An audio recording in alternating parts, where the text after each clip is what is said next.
belgesi barada ikinci video yine karşınızda.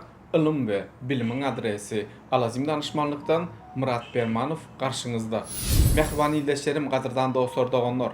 Bilişiniz ýaly bir öňjeki videomda denklik barada maglumat paylaştım ve ikinci video hakkında da maglumat bermekçi size. Denklik belgesini alanınızdan soň denklik belgesini sizden nereden isläp bilerler?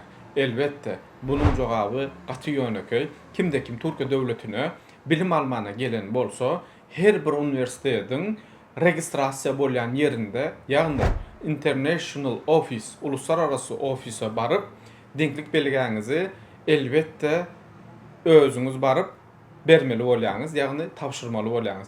Denklik belgesinin ýanynda nämeler gerekli? Denklik belgesinin ýanynda elbette attestadyňyzyň terjimesi bilen bile, 3 ýyllyk bahaňyzyň terjimesi bilen bile, zagran pasportuňyzyň terjimesi bilen bile ve 4-nji dokumentam denklik belgesi, 5-nji dokumentam 5-6-lyk 4 sanly şahsy suratyňyz bilen international okuwa tapşyrmaly bolýaňyz.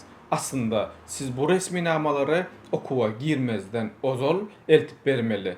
Ýöne oku size wagt berenligi sebäpli size 1 ýylyň dowamında käbir universitetlerde 6 aýyň içinde, käbir universitetlerde universitetden universitete wagt çägi bildirilýär we siz registrasiya bolanda haçana-çelle getirijekligiňizi sorap öwrenip bilersiňiz we siz hökmani suratda şo denklik belgesini tapşyrmaly bolýaňyz.